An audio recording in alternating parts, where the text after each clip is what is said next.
Thank you for being here today. We have a very important discussion to be had.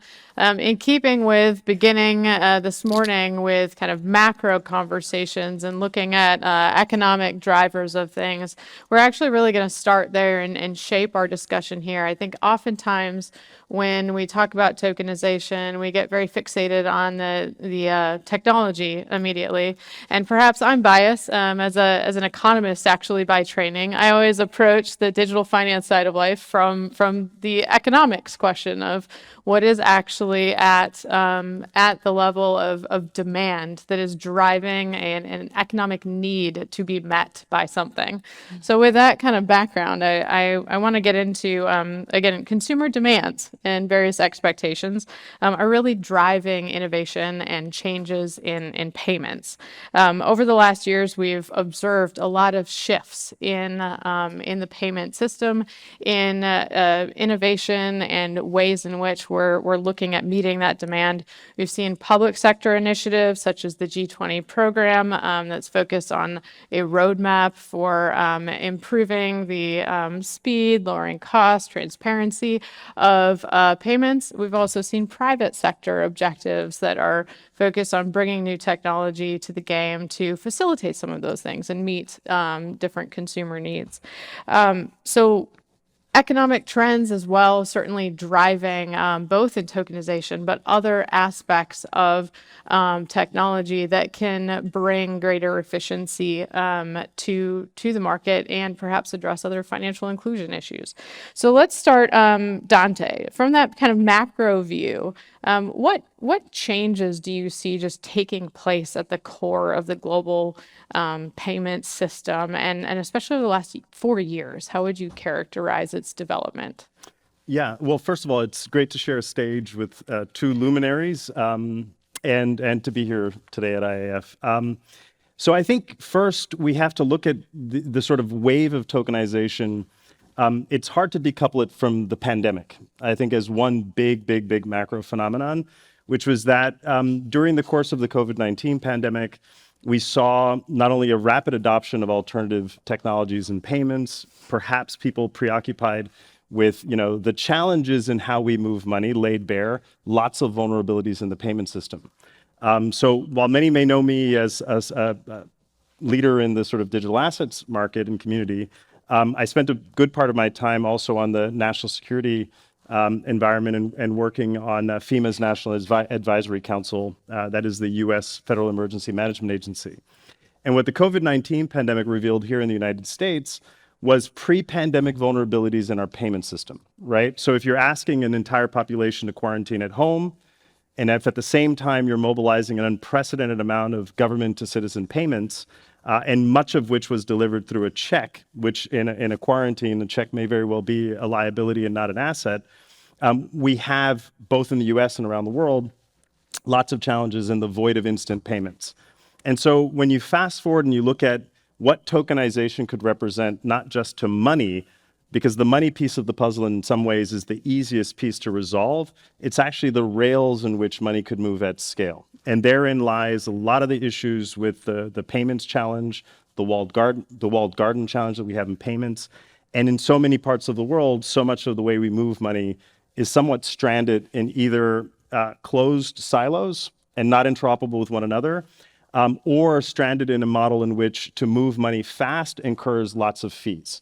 And so I think those big trends have driven the adoption of tokenization around the world. And now what you see, it's not surprising that even major payments companies are adopting a tokenization strategy of their own, or a blockchain-based finance strategy, in part because I think of this technology as very analogous to cloud computing, terrifying in the beginning, but over time has proven to be completely essential. And there isn't an organization, public or private, that doesn't leverage cloud computing in their infrastructure. So good way to kick off. Cecilia, let's go to you.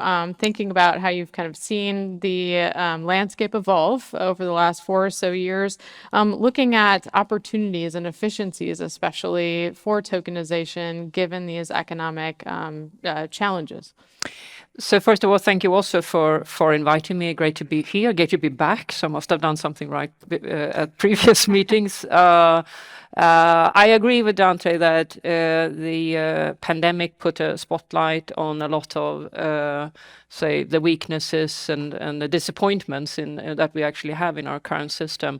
Just to broaden a little bit, expand a little bit about that, I think it's become clear for the last maybe 10, 15 years that the infrastructures and the way the industry operate, and I would include the central banks because they're part of the ecosystem, is increasingly coming to a point where it's sort of clear that what we have built with the legacy technologies is increasingly not sufficient.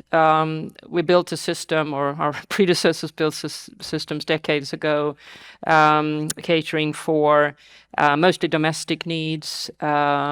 Everybody accepted delayed delivery, and the access was sort of office hours. But now across the world, people want to transact anywhere they are to anyone they want to, and they want it to go rapid. And we don't have those kind of systems. So I think we find ourselves in, and certainly myself and my team at the Innovation Hub, we try to be helpful both when it comes to improve the current systems, because there are room for improvement. We try to connect the fast payment systems in the world, those who would like to. So making it possible for people to send instant payments cross-border, cross-currency. But the subject of this discussion is what is the promises and the tokenization. And that's much more than just making things quicker. Quicker is certainly a feature in itself, but I think we're coming to a point where tokenization and DLT and all that has gone from sort of toddler years to more becoming promising young adult, if I make that parallel. And I think we're moving the conversation from, hey, this is really cool, it works, what can we build with it, to actually what do we want it to deliver? And I can see that many of the experiments that we do at the Innovation Hub, but we also see it across some of the central banks, that it's much more deliberate into, okay, we want the infrastructure to deliver X, and let's build something that will do that. And I think that's very exciting.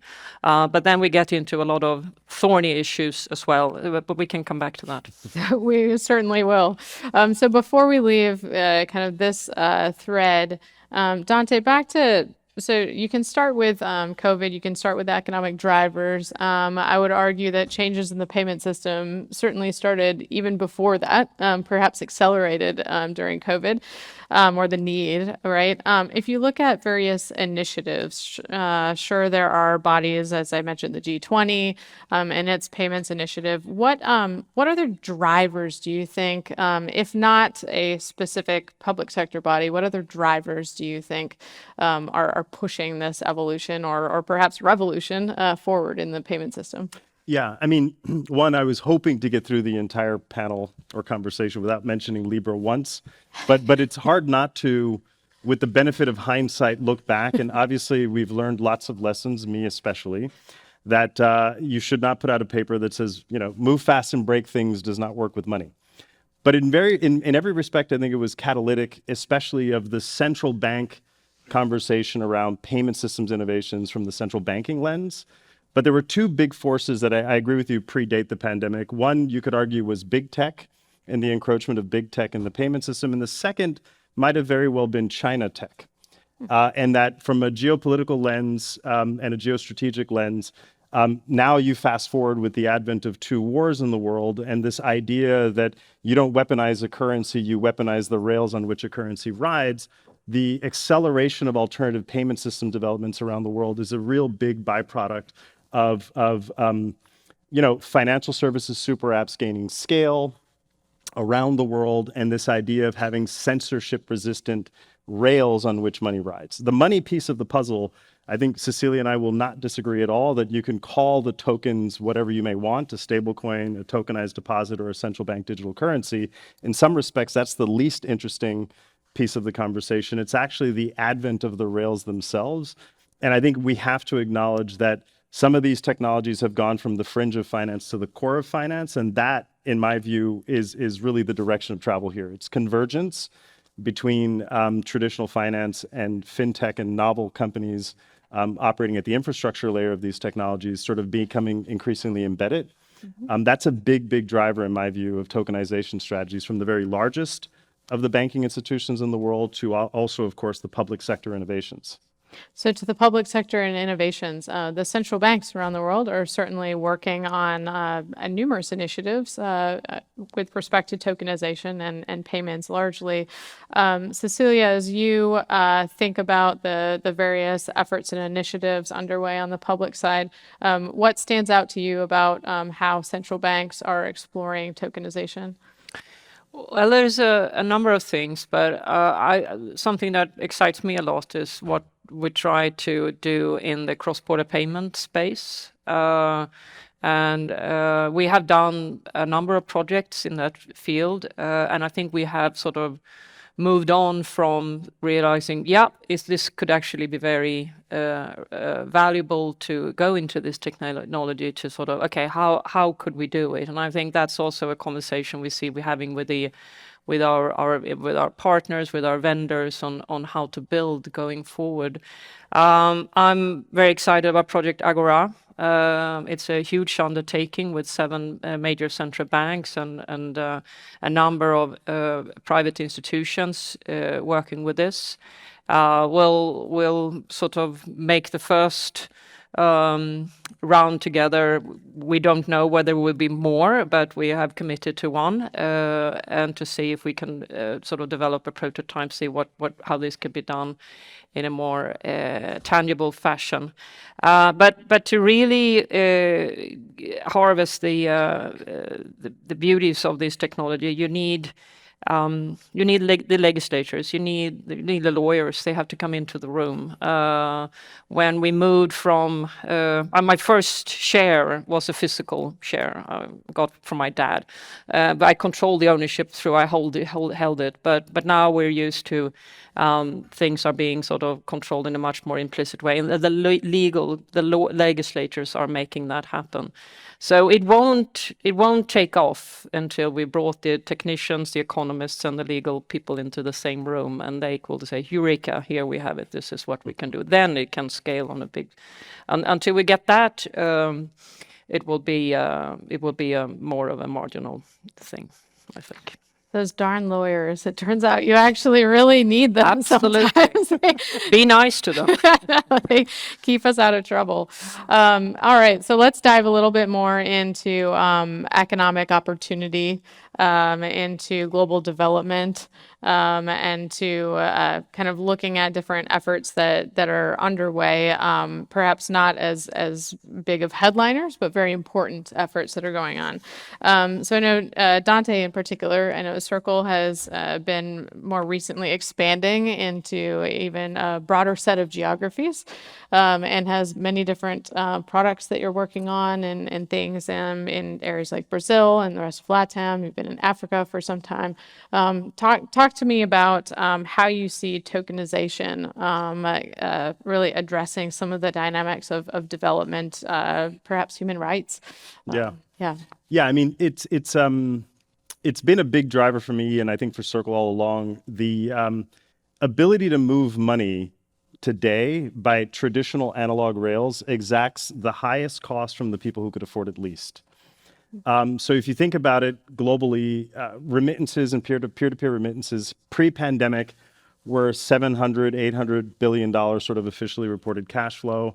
And the pandemic shaved off $200 billion of that cash flow, in part because the sender and receiver were both hit with the cost, both physical risks and other risks of picking up money at a physical location to pick up money. And then the senders obviously were impacted by a downturn in their economies. And so thinking of the use cases for something like USDC, Circle's digital currency, for accelerating the speed with which the money arrives in the first place, if you just did that, that would really be a big driver of giving people back, not only time, but also hard currencies in some respects that have dollar price parity in their local economies. So a big percentage of USDC in circulation today, some may dismiss stable coins as poker chips in a crypto casino, but a very, very big use case for the activity outside of digital asset trading activities is actually dollar-denominated store of value. So I think there's big, big opportunities there. And no surprise, in the 5 years since we launched USDC, you see this proliferation around the world as a dollar store of value. Now, I'm the first to tell you, if a digital asset or a token only exists on these closed networks or even on open networks, then they may very well be the equivalent of monetary airline miles, usable but only if you're traveling on a network. We believe firmly that you need deep interoperability with the real economy, and you need to be deeply responsive to, financial crime compliance rules, central banking imperatives, and other priorities of how the money moves around the world.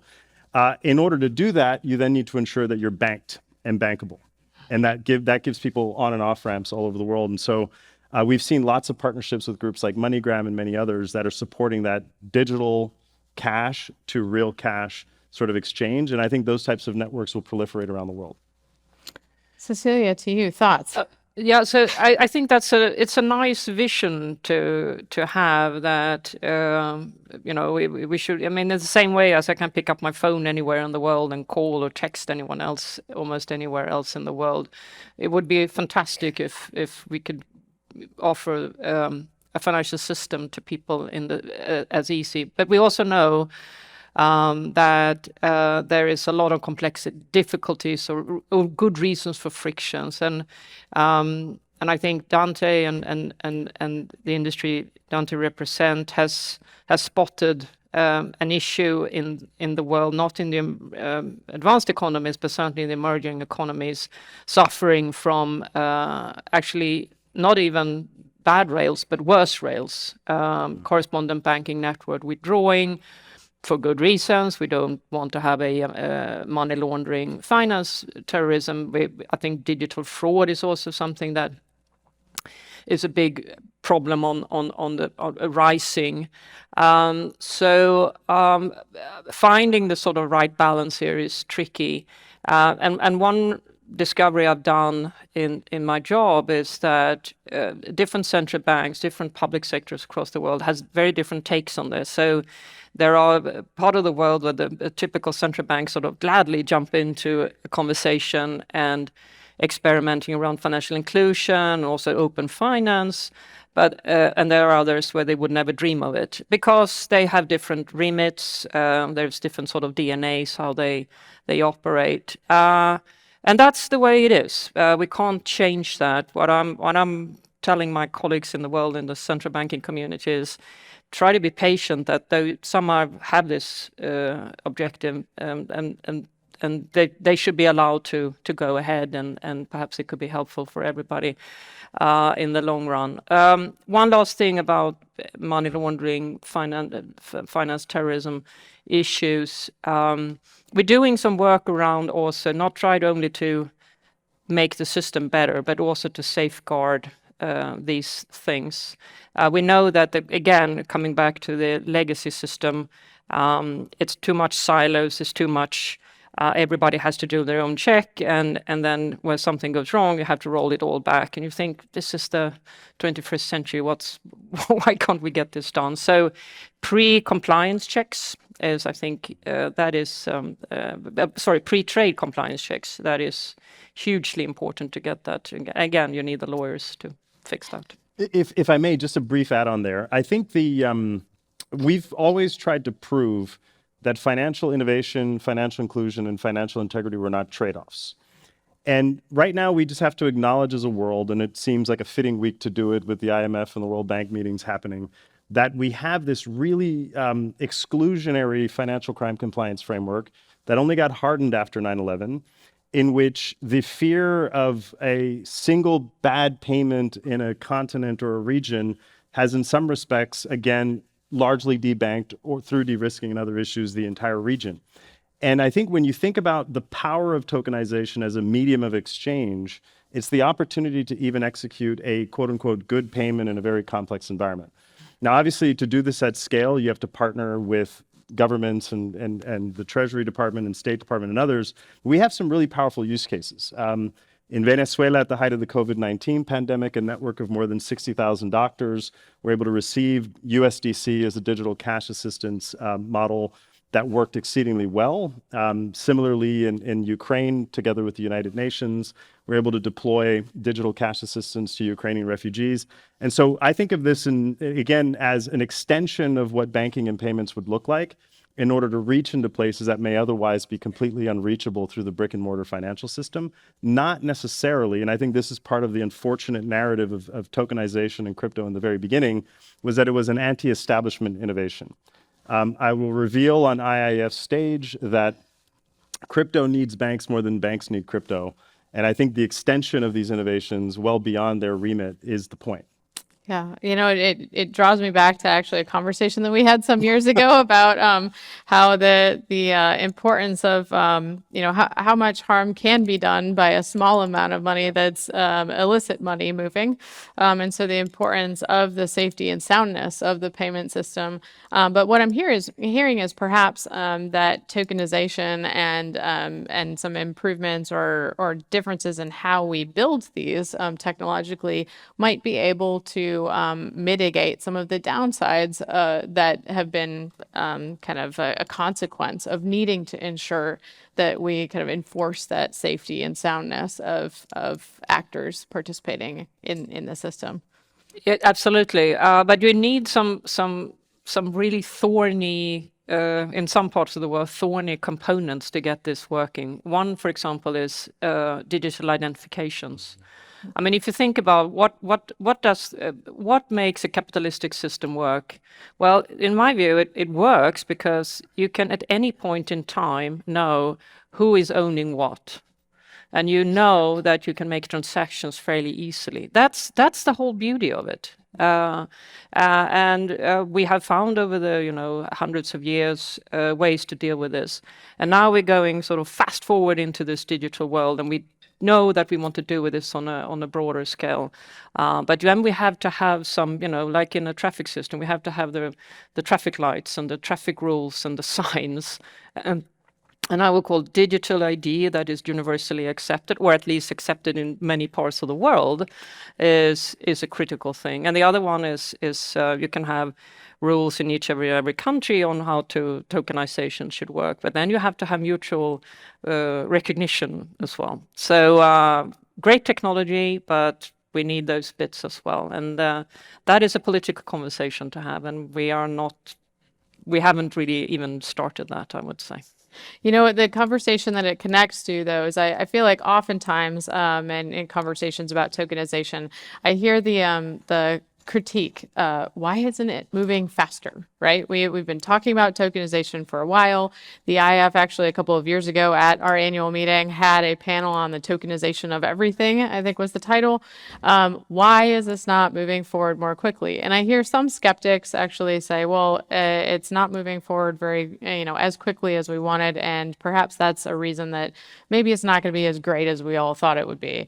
Others saying there are clearly barriers or challenges and things that need to be removed that if we could trigger progress on this one item, it would open up a lot of opportunity to get the rest of it moving forward. My hypothesis is that payments and that application in the payment space is perhaps one of those, but I'd be interested in both of your views. Yeah, I mean, well, first of all, it isn't surprising that to the extent tokenization was going to find a killer app that it would be in payments.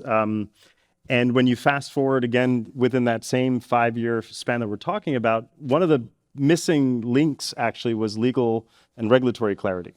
And you fast forward to today, and the Europeans have sort of led the way with the markets and crypto assets frameworks in which they're trying to reconcile today's generation of payment stablecoins, or what the Europeans are calling e-money tokens. This is a $170 billion domain. If it's the internet of value, it might still be in its dial-up phase, but it's here to stay. And the Europeans, maybe it's the lawyers who have job security, as Cecilia described it a moment ago, now have legal and regulatory clarity across the EU. So, that's a big start. And I think organizations that are considering tokenization as a part of their strategy, are ultimately not looking necessarily for the technological solution. They're looking for the legal and regulatory clarity to enable them to do it. Many a banker in this room have been dealing with the tension of asking for permission versus forgiveness, which your supervisors and the banking and prudential regulators around the world have been very reluctant to enable banks to delve into this, new world of always-on internet finance. But then I would also ask the inverse question. The failure of any one bank erodes confidence in banking. And, how can banks keep up with the digital transformation sort of Joneses, if you will, of the very biggest banks in the world? And so we ought to encourage tech neutrality of the policy conversation vis-a-vis tokenization and these emerging technologies. Activity-based, same risks, same rules, but tech neutral. And I think, frankly, the policy discussion about tokenization and digital assets has been anything but tech neutral up until now. I would generally agree with the lack of tech neutrality discussion in some forums, for sure. Cecilia, I'd love to hear your thoughts. So, no, I agree, I think, with most of that. And I mean, I would have been surprised if we had been much further ahead, given that we haven't really understood the full potential of tokenization for more than perhaps 5-10 years. And it's still quite a small group. It's not, a big conversation around this. We have to be a bit humble in everything with this. Last time the financial industry got really excited about new technology, it was during the securitization era, if I may call it that. Great stuff until it ended in contributed to the global financial crisis. So it's good to know what you are setting about to bring into the financial system. I think there's also a lot of inertia in terms of incumbent interests. We're making money. Why should we change? That's a natural response to have, I think, in many companies. And we know that the financial system is very profitable. And yeah, last but not least, central banks are risk averse, and they are very cautious in their stance. They take time to think about things, which they should do. But I've always sort of pushing for, sure, be as risk averse as you like, but have a group of people over in that corner that can experiment with the new technology and see what you can learn, and that will move things forward. But I'm not so I'm not lying sleepless at nights because the tokenization has not yet taken over the financial system. I think it's good to take time deliberate on thinking about things. So in terms of people over in that corner that can experiment and learn, I'm curious how you would think about actually the BIS Innovation Hub. And I think of it as maybe not a corner, but in a round building, a place to experiment and learn and how we drive kind of public-private partnership and interoperability there. Yes, that's what we do, and I think just bringing those people into the same room is that's the only way forward, really. You can do a lot of things on each side, but the beauty is created when you bring the objectives together. But I would also say that there will be, or there are, sort of opposing objectives. Public sector always wants it to be. Everybody wants it to be safe. It's not that what I'm saying, but public sector people always want to be safe.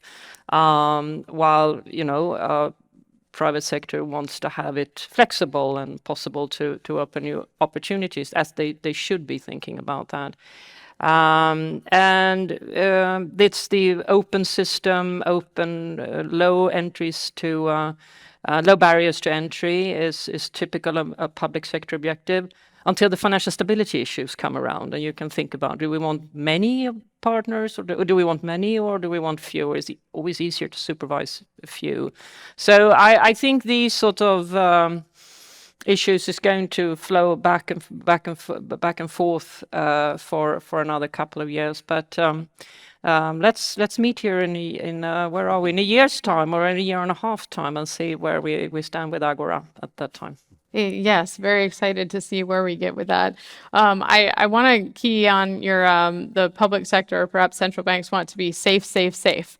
I think that that's a great line, probably accurate. I'm curious as to Dante's view of whether it's 3 safes, 2 safes, or 4 safes. Yeah, I mean, well, I think the fact is, in the same spirit with which policymakers and regulators can, of course, have safe, safe, safe be a priority, and I would never ever stand here before all of you and say that those objectives don't matter. But you can also protect your economy from job creation and protect your financial incumbents from technological competitiveness. And that's why it is, imagine a world in which we banned the development or the speed of the development of the internet because of its first use cases were the dark web or early flight being very perilous, and the safe, safe, safe mantra then stopped people from taking flight. So I do think there's a way in which we can encourage responsible rules-based competition even with novel technologies. But one of the big tensions I think tokenization introduces to regulators and policymakers, I always fancy myself a policymaker because I've done this stuff for a little while, is there's a tension between the way we regulate today in financial services, which is entity-based or activity-based regulation, and tokenization introduces this next layer of regulatory issues, which is around the code and the conduct of these digital assets in the first place.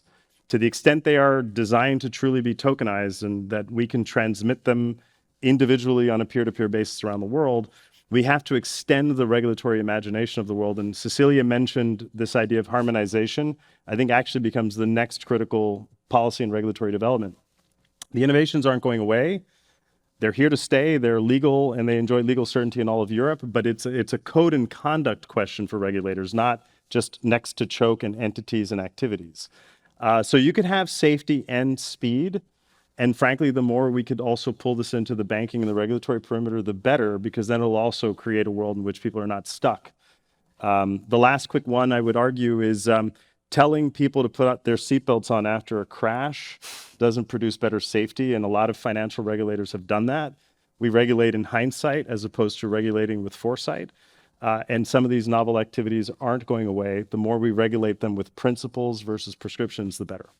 I'm gonna hang on to what you just said about next to choke. I think kind of an interesting an image. However, I think of that perhaps more simply as we tend to oftentimes also over-index on what we know. If we have kind of control over a certain set of entities.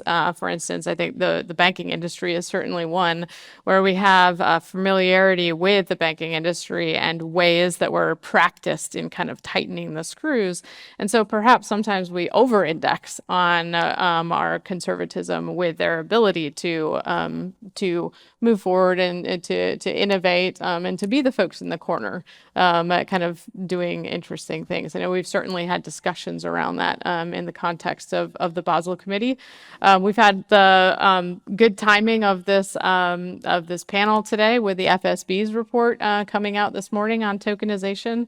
I'm wondering, Cecilia, if there are any particular risks that you see in the future of tokenization that you'd be thinking about. Well, I have the highest respect for my colleagues at the FSB. They are on a different floor in the tower in Basel, and it's their job to highlight risk features, and I think they're doing a good job at that. And we need that part of the conversation too. What are the risks? I think the biggest risk is probably that we try to bring in a lot of the old thorny issues that we have around the financial system and how to design them, allow them to develop into, and hope that the technology will solve it all. Take liquidity, for example. We don't want liquidity to be too fragmented, but we also need to have we don't want to be too dependent on one particular marketplace. And that is a typical thing that I think the technology may not be that useful as we know it right now. That could change, but and the other one I think is we could see that tokenization is taking off in different part of the world, but this issue around mutual recognition is not taking place, and then we don't really harvest the greatness of this, and that we have seen in history before, and once you have ended up with different standards, it's really hard to change, but it can be done, sure. Yeah, certainly bringing, I think, different siloed efforts together. I think some of the questions that we're getting from the audience are around interoperability.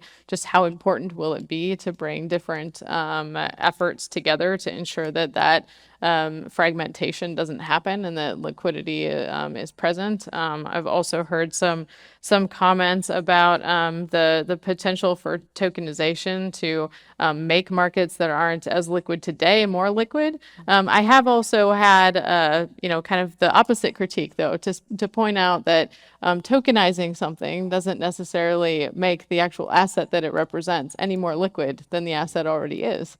I'd be curious on any views, Dante. Yeah, no, it's a very good question. Again, I'm a risk person actually, so I'm probably more inclined to agree with Cecilia and the prudential regulators about beware. Most of the successful current generation of tokenized assets are digital demand deposits, and people want to be able to represent and claim that liquidity on demand. And it's all fun and games until there's a banking crisis, and the banking crisis then spills over into the asset class. Then there's a lot more speed, velocity, and other issues that may come with it. But at the same time, I think the technology in some respects is the easy part. It's that's why the lawyers are so gainfully employed.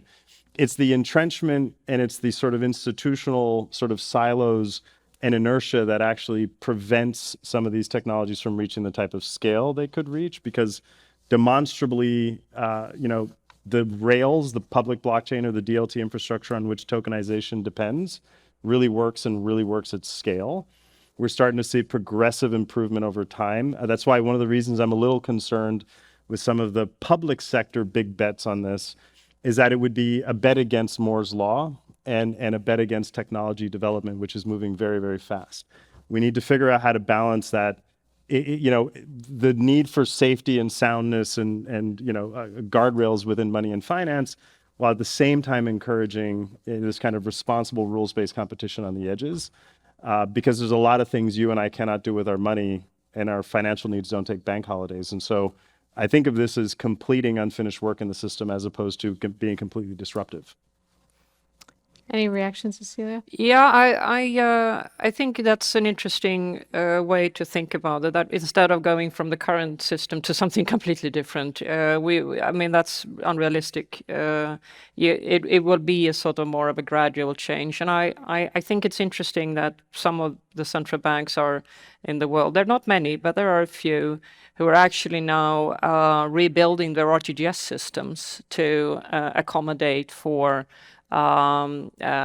financial market infrastructure that is DLT based.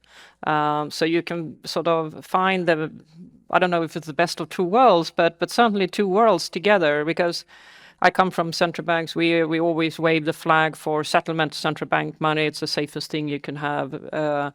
Anything else is second best. But on the other hand, you are wanting to be, and I think an increasing number of central banks is wanting to allow for a DLT-based FMI, and then you can sort of, you will see the beginnings of bridges from the current to what could be future tech.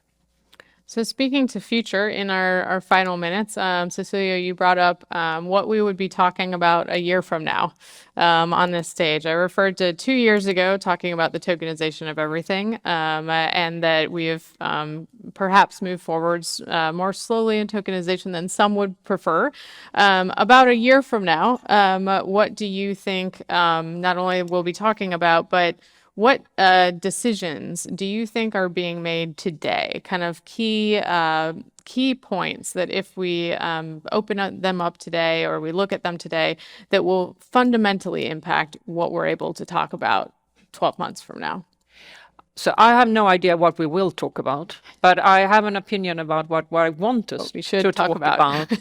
Yes, and I think once we have sort of even more clarified that this is a technology with a lot of promises, we need to speak much more about two things. One, how do you regulate it, legislate it, supervise it? How do we at least create a foundation for mutual recognition? I know that's going to be a ton of details, but that's for later years. I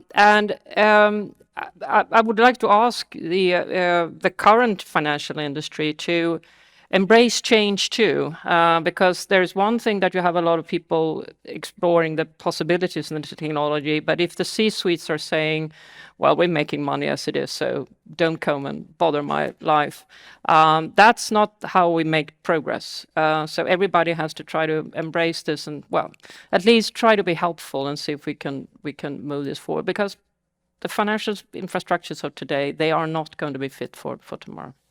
Dante, you get the final word. What should we be talking about 1 year from now? Yeah, well, 1 year from now, we won't be talking about hopefully jargon or newfangled terms like tokenization, but outcomes.